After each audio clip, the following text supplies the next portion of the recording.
ಕೊತ್ತಲವಾಡಿ ಸಿನಿಮಾದಲ್ಲಿ ಸಹನಟರಾಗಿ ಅಭಿನಯಿಸಿದಂತಹ ಮಹೇಶ್ ಅವರಿಗೆ ಸಂಭಾವನೆ ದೊರಕಿಲ್ಲ ಅನ್ನುವಂತ ನಿಟ್ಟಿನಲ್ಲಿ ಒಂದು ಗಂಭೀರವಾದಂತಹ ಆರೋಪವನ್ನ ಮಾಡಿದ್ರು. ಆ ಮಹೇಶ್ ಅವರು ಈಗ ನಮ್ಮ ಜೊತೆಗೆ ಇದ್ದಾರೆ, ಅವ್ರನ್ನ ಮಾತಾಡ್ತೀನಿ. ಮಹೇಶ್ ಅವರು, ನೀವು ಕೊತ್ತಲವಾಡಿ ಸಿನಿಮಾದಲ್ಲಿ ಅಭಿನಯಿಸಿದ್ರಿ, ನಿಮಗೆ ಸಂಭಾವನೆ ದೊರಕಿಲ್ಲ ಅಂತ ಹೇಳಿ ಒಂದು ಗಂಭೀರವಾದಂತಹ ಆರೋಪ ಮಾಡ್ತೀವಿ, ಏನ್ ಸರ್ ವಿಚಾರ? ಸರ್, ವಿಚಾರ ಏನಂತಂದ್ರೆ ಸರ್, ನಾನು ಕೂಡ ಈ ಸಿನಿಮಾದಲ್ಲಿ 3 ತಿಂಗಳಿಗೂ ಹೆಚ್ಚು ಕಾಲ ಕೆಲಸ ಮಾಡಿದ್ದೀನಿ ಸರ್. ಅವರು ಹೇಳಿದಂತ ಸಂಭಾವನೆನ ನಮ್ಗೆ ಕೊಡ್ಲಿಲ್ಲ. ಮತ್ತೆ ನಮಗೂ ಅವ್ರಿಗೂ ಕಾಂಟ್ಯಾಕ್ಟ್ ಸಿಗ್ಲಿಲ್ಲ ಸರಿಯಾಗಿ.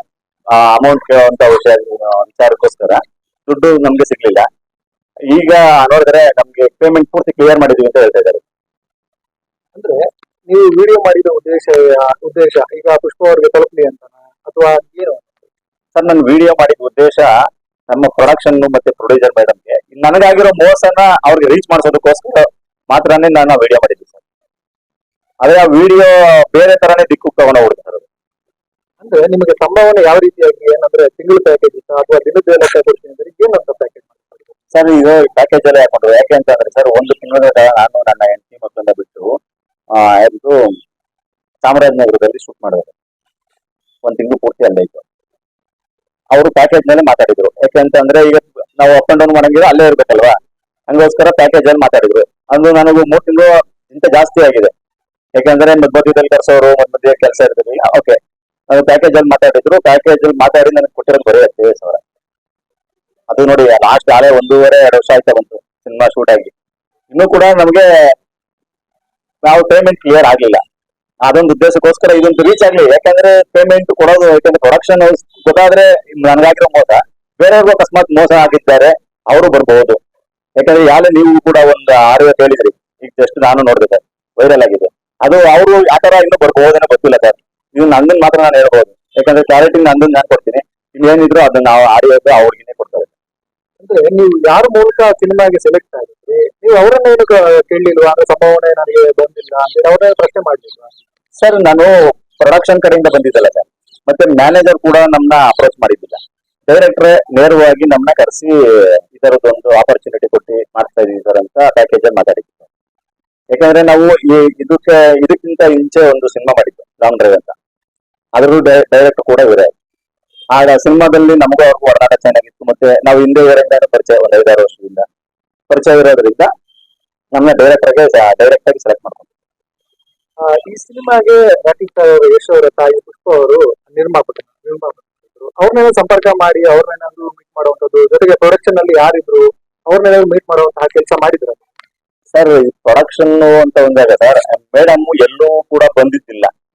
ಥ್ರೋಟ್ ಸಿನಿಮಾ ನೀವು ಪ್ರೆಸ್ ಮೀಟ್ ಮಾಡೋವರೆಗೂ ಈ ಸಿನಿಮಾದ ಪ್ರೊಡಕ್ಷನ್ ಮತ್ತೆ ಪ್ರೊಡಕ್ಷನ್ ಪ್ರೊಡ್ಯೂಸರ್ ಯಾರು ಅಂತ ಗೊತ್ತೇ ಇರಲಿಲ್ಲ. ಯಾಕಂದ್ರೆ ಅವರು ಪ್ರೆಸ್ ಮೀಟ್ ಮಾಡಿದ ಮೇಲೆ ಗೊತ್ತಾಗಿದೆ ಎಲ್ರಿಗೂ, ಇದರ ಪ್ರೊಡ್ಯೂಸರ್ ಬಂದು ಪುಷ್ಪಾ ಮೇಡಮ್ ಅಂತ.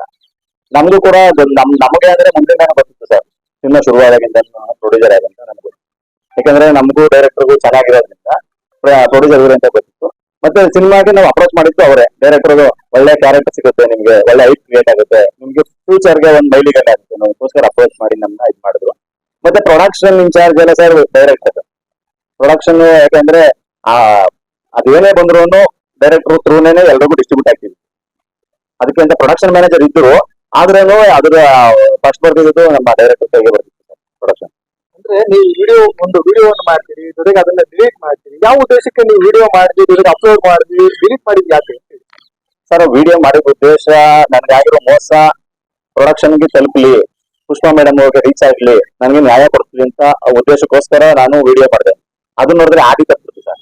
ಯಾಕೆಂದ್ರೆ ನೀವು ನೋಡಿದ್ದೀರಾ ಆ ವಿಡಿಯೋ ಕೆಳಗಡೆ ಬಂದಂತ ಕಮೆಂಟ್ಸ್ ಏನಿದೆ, ಅಷ್ಟು ಕಮೆಂಟ್ಸ್ ಪಾಪ ನಮ್ಮ ರಾಕಿಂಗ್ ಸ್ಟಾರ್ ಯಶ್ ಮತ್ತೆ ನಮ್ಮ ಪುಷ್ಪಾ ಮೇಡಮ್ ಅವ್ರಿಗೆ ಫುಲ್ ನೆಗೆಟಿವ್, ಬರೀ ಬ್ಯಾಡ್ ಕಮೆಂಟ್ಸ್ ಬಂತು. ನನಗೆ ಬೇಜಾರಾಗೋಯ್ತು, ನಾನು ಏನ್ ಮಾಡಕ್ ಹೊರಟಿದ್ದೀನಿ ಅನ್ನೋದಕ್ಕೋಸ್ಕರ ನನಗೆ ಬೇಜಾರಾಗಿ ಸರ್ ಡಿಲೀಟ್ ಮಾಡ್ಬಿಟ್ಟಿದೆ. ಈಗ ನೀವು ಈ ರೀತಿಯಾಗಿ ಆರೋಪ ಮಾಡಿದ್ರಿ, ನಿಮ್ಮ ಒಂದು ಚಿತ್ರದ ನಿರ್ದೇಶಕರು ಏನಿದ್ದಾರೆ ಅವರು ಕಲಘಟ್ಟಪುರ ಪೊಲೀಸ್ ಠಾಣೆಯಲ್ಲಿ ನಿಮ್ಮ ಊರಿದ್ದಾನೆ ದೂರು ಕೊಟ್ಟಿದ್ದಾರೆ. ಏನ್ ದೂರು ಕೊಟ್ಟಿದ್ರು, ಏನು ನಿಮ್ಗೇನು ಫೋನ್ ಬಂದಿತ್ತು ಪೊಲೀಸ್? ಹೌದು ಸರ್, ಮಧ್ಯಾಹ್ನ ಕಾಲ್ ಬಂದಿತ್ತು, ಕಲಘಟ್ಟಪುರ ಸ್ಟೇಷನ್ ಇಂದ ಕಾಲ್ ಮಾಡ್ತಾ ಇದ್ವಿ, ಈ ತರ ಕಂಪ್ಲೇಂಟ್ ಕೊಟ್ಟಿದ್ದಾರೆ ಶ್ರೀರಾಜನ್ ಡೈರೆಕ್ಟರ್ ಅಂತ ಹೇಳಿದ್ರು. ಓಕೆ ಸರಿ ಸರ್ ಅಂತ ಹೇಳಿದೆ. ಅದೇ ನಾಳೆ ಇವತ್ತು ಬನ್ನಿ ಅಂತ ಅಂದ್ರು. ಇಲ್ಲ ಸರ್, ನಾನು ಇವತ್ತು ಬರೋಕ್ಕಾಗಲ್ಲ, ಸ್ವಲ್ಪ ಹೊರಗಡೆ ಹೇಳಿದ್ದೀನಿ. ನಾಳೆ ಹೋಗಿ ಸರ್ ನಾನು ಅವ್ರನ್ನ ಮೀಟ್ ಮಾಡಿ ಅದು ಏನ್ ಕಂಪ್ಲೇಂಟ್ ಕೊಟ್ಟಿದ್ದಾರೆ ಅಂತ ನೋಡ್ತೀನಿ. ಈಗ ಕೊನೆಯದಾಗಿ ನೀವು ಈಗ ಸಿನಿಮಾದ ನಿರ್ಮಾಪಕರು ಪುಷ್ಪ ಅವರು, ನೀವು ಏನ್ ಕೇಳ್ಕೊತೀರಿ ಕೊನೆಯದಾಗಿ ಅವರು? ಏನಂತಂದ್ರೆ ಸರ್, ಈ ತರ ಈ ನಮ್ಮ ಸಿನಿಮಾದಲ್ಲಿ ಏನಾದ್ರೂ ಮೋಸಗಳಾಗಿದ್ದಾರೆ ಸರ್, ಯಾಕಂದ್ರೆ ಯಾರು ಹೇಳ್ಕೊಳ್ಳಲ್ಲ ಸರ್. ಫಸ್ಟ್ ಆಫ್ ಆಲ್ ನೀವು ಸುಮಾರು ಸಿನಿಮಾಗಳಲ್ಲಿ ಮೋಸಗಳಾಗಿರುತ್ತೆ, ಮತ್ತೊಂದು ಆಗಿರುತ್ತೆ, ಯಾರು ಕೂಡ ಧೈರ್ಯವಾಗಿ ಹೇಳ್ಕೊಡಕ್ ಬರಲ್ಲ. ನಾನೊಬ್ಬ ಧೈರ್ಯವಾಗಿ ಬಂದು ಹೇಳ್ಕೊಟ್ಟಿದ್ದೀನಿ, ಯಾಕಂದ್ರೆ ನನಗಾಗಿರೋ ಅನ್ಯಾಯಕ್ಕೆ ನ್ಯಾಯ ಕೊಡಿಸಿ ಅಂತ. ಈ ತರ ಆಲ್ರೆಡಿ ನೀವು ನ್ಯೂಸ್ ಮಾಡಿದ್ದೀರಾ, ಒಂದು ವಾಯ್ಸ್ ಓವರ್ ಸಿಕ್ಕಿದೆ ಅಂತ. ಆ ತರ ಇನ್ನೂ ಮುಂದೆ ಬರಬಹುದು, ಅವ್ರಿಗೆಲ್ಲ ನ್ಯಾಯ ಕೊಡಿಸ್ತೀವಿ ಅನ್ನೋದು ನನ್ನ ಉದ್ದೇಶ ಅಷ್ಟೇ ಸರ್. ಅಂದ್ರೆ ನಿರ್ಮಾಪಕರಿಂದ ಹಣ ಬಂದಿದೆ, ಆದ್ರೆ ಮಧ್ಯದಲ್ಲಿ ಇಲ್ಲಿ ಏನೋ ಒಂದು ಇದಾಗಿರ್ಬೋದು ಅಂತ ಆಗಿರೋ ಅಂತ ಹೇಳ್ತೀರಾ ಸರ್? ಆಗಿರ್ಬೋದು. ಯಾಕೆ ಅಂತ ಅಂದ್ರೆ ನಾವು ಯಾರು ಕೂಡ ಇನ್ನೂವರೆಗೂ ನಮ್ಮ ಪ್ರೊಡ್ಯೂಸರ್ ಮೇಡಮ್ನ ಹತ್ತಿರದಿಂದ ನೋಡೂ ಇಲ್ಲ. ಯಾಕಂದ್ರೆ ಹಿಂಗ್ ಮಾತಾಡ್ಸೋದಲ್ಲಿ ಬಂತು ಸರ್, ನೋಡೇ ಇಲ್ಲ ಅಂತ ಅಂದ್ರೆ. ಹಾಗಾಗಿ ಇದು ಯಾವ ರೀತಿ ಮೋಸ ಆಗಿದೆ ಅನ್ನೋದು ನಮ್ಮ ನಿರ್ಮಾಪಕರಿಗೆ ಕ್ಲಾರಿಟಿ ಕೊಡ್ಬೇಕು. ಇಲ್ಲಾಂದ್ರೆ ನಿರ್ದೇಶಕರು ಕೊಟ್ಟರು ಓಕೆ. ಫೆಬ್ರವರಿ ಸಿನಿಮಾದಲ್ಲಿ ನಡೆಸಿದಂತಹ ಮಹೇಶ್ ಅವರು ಇದ್ದಾರೆ, ಇವರು ಈಗ ಗಂಭೀರವಾದಂತಹ ಆರೋಪವನ್ನು ಮಾಡ್ತಾ ಇರೋದು ಸಂಭಾವನೆ ಸಿಗ್ಲಿಲ್ಲ ಅಂತ ಹೇಳಿ. ಆದ್ರೆ ಇವರು ಆ ಚಿತ್ರದ ನಿರ್ದೇಶಕರೇ ತಲಘಟ್ಟಪುರ ಪೊಲೀಸ್ ಠಾಣೆಯಲ್ಲಿ ಮಹೇಶ್ ಅವರ ವಿರುದ್ಧ ದೂರನ್ನು ನೀಡುವಂಥದ್ದು. ಈ ಒಂದು ಘಟನೆ, ಈ ಒಂದು ವಿವಾದ ಯಾವ ಒಂದು ಸ್ವರೂಪ ಪಡೆದುಕೊಳ್ಳುತ್ತೆ ಅನ್ನೋದನ್ನ ಕಾದು ನೋಡಬೇಕಾಗಿದೆ. ಆನೇಕಲ್ಲಿಂದ ಸುದ್ದಿ ಕೊಟ್ಟಿದ್ದ ನಾನು Ambareesh, guarantee news, Anekal. Guarantee news, ಸುದ್ದಿ ಖಚಿತ, ನ್ಯಾಯ ನಿಶ್ಚಿತ.